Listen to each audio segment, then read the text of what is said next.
এই শীতেও তো আর কাশ্মীরে যাওয়া হলো না, তাই ভাবলাম কলকাতায় বসে অন্তত কাশ্মীরি আলুর দম রান্না করেই খাওয়া যাক।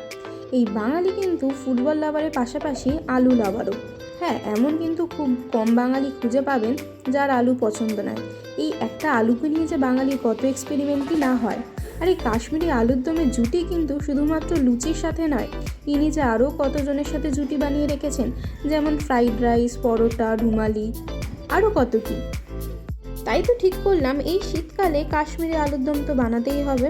এই ভিডিওটি দেখার পরে কিন্তু আপনারাও খুবই সহজে বানিয়ে নিতে পারবেন কাশ্মীরি আলুর দম। তার জন্য আমি এখানে নিয়েছি একটা বড় সাইজের পেঁয়াজটাকে এরকম একদম ভালোভাবে কুচি করে নিচ্ছি। আপনারা যত বেশি আলু নেবেন তত বেশি পেঁয়াজও ব্যবহার করতে পারেন। আমার এখানে পেঁয়াজ কাটা প্রায় হয়ে এসেছে। এরপরে এই রেসিপিটির জন্য তৈরি করে নেব একটা ভাজা মশলা। তার জন্য নিয়েছি গোটা জিরে, গোটা ধনে, এলাচ, লবঙ্গ, গোটা গোলমরিচ আর দারচিনি। এরপরে এই মশলাগুলোকে ভেজে নিতে হবে। তার জন্য আমি কড়াইটা বসিয়ে দিয়েছি। কড়াইটা অনেকটাই গরম হয়ে গেছে, আর তারপরেই কিন্তু দিয়ে দিতে হবে এই মশলাগুলো। তারপর ভালোভাবে খুন্তির সাহায্যে নাড়তে হবে, আর ততক্ষণ নাড়তে হবে যতক্ষণ না মশলা থেকে একটা স্মেল বেরিয়ে আসে। যখনই দেখবেন মশলার স্মেল বেরিয়ে এসেছে তখনই কিন্তু গ্যাসটা অফ করে দিতে হবে, নয়তো কিন্তু মশলা পুড়ে যেতে পারে। এরপরে মশলাগুলোকে ঠান্ডা করে মিক্সিতে ঠিক এমনভাবে গুঁড়ো করে নিতে হবে। তারপরে আমি এখানে কয়েকটা আলু নিয়ে নিয়েছি, আলুগুলোকে ঠিক এমনভাবে কেটে নিয়েছি, আর তারপর এটা প্রেসার কুকারে সিদ্ধ করতে বসিয়ে দিয়েছি। যখন সিদ্ধ করতে দেবেন তখন অবশ্যই কিন্তু নুন দিয়ে দেবেন।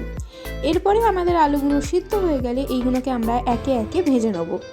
ভাজার সময় উপর দিয়ে ছড়িয়ে দেবো কিছুটা পরিমাণে হলুদ গুঁড়ো, আর দিয়ে দেবো স্বাদ মতো নুন। এই সময় কিন্তু আমাদের গ্যাসের আঁচটা মিডিয়াম টু লো হিটে রাখতে হবে। হাই হিটে থাকলে আলুগুলো পুড়ে যাওয়ার সম্ভাবনা থাকবে। প্রায় 3 থেকে 4 মিনিট ধরে আলুটি ভাজতে হবে, আর যখনই এর রং গোল্ডেন ব্রাউন হয়ে আসবে তখনই বুঝবো আমাদের আলু ভাজা প্রায় অনেকটাই কমপ্লিট হয়ে এসেছে। আর বারে বারেই কিন্তু আলুটা এমন খুন্তির সাহায্যে নাড়াতে হবে, নয়তো কিন্তু কড়াইয়ের সাথে লেগে যাবে। আমাদের তো আলু ভাজা একেবারে কমপ্লিট হয়ে গেছে। এরপরে সেই তেলেই দিয়ে দিলাম কিছুটা গোটা গোলমরিচ, আর দিয়ে দিলাম 2টো মতন তেজপাতা। এরপরে এতে দিয়ে দেবো পেঁয়াজ কুচি। পেঁয়াজটাকে ভালোভাবে নাড়তে হবে যতক্ষণ না এটা গোল্ডেন ব্রাউন হয়ে যায়। এরপরে এতে দিয়ে দেবো আদা রসুনের পেস্ট। এই সময় আদা রসুনের পেস্টটা দিয়ে দিলে পেঁয়াজ কুচিটা কিন্তু খুব তাড়াতাড়ি নরম হয়ে যাবে এবং ভাজাও অনেক তাড়াতাড়ি হয়ে যাবে।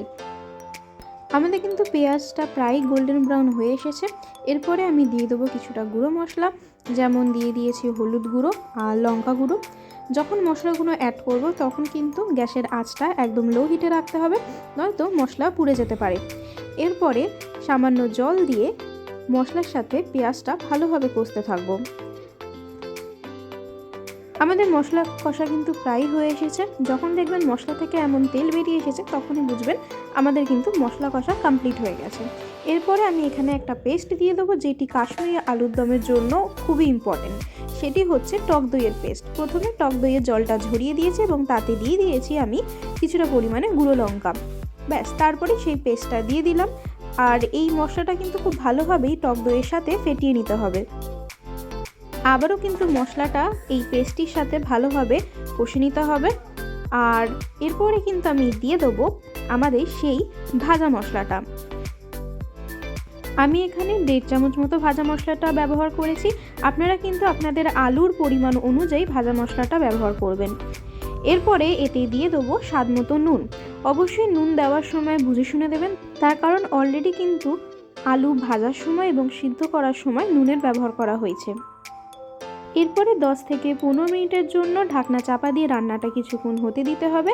আর তারপরে কিছুক্ষণের মধ্যেই কিন্তু আমাদের মশলা কষা প্রায় কমপ্লিট হয়ে যাবে। তারপরে এতে দিয়ে দিলাম আমাদের ভেজে রাখা আলুটা। আলুর সাথে মশলাগুলো ভালোভাবে মিশিয়ে নিতে হবে।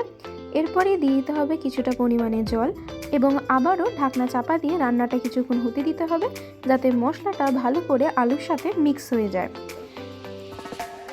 তারপর 10 থেকে 15 মিনিট পরে আবারও কিন্তু আলুর সাথে মশলাটা ভালোভাবে মিশিয়ে নিতে হবে।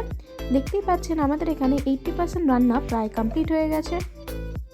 তাহলে দেখলেন কত সহজেই কিন্তু বানিয়ে নেওয়া যেতে পারে কাশ্মীরি আলুর দম।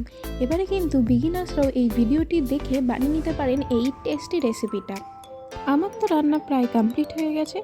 এরপর ওপর থেকে ছড়িয়ে দেবো ফ্রেশ ধনেপাতা কুচি। এরপরে ফুলকো লুচি অথবা ফ্রাইড রাইসের সাথে এনজয় করুন গরম এবং টেস্টি কাশ্মীরি আলুর দম। কমেন্ট করতে ভুলবেন না যেন।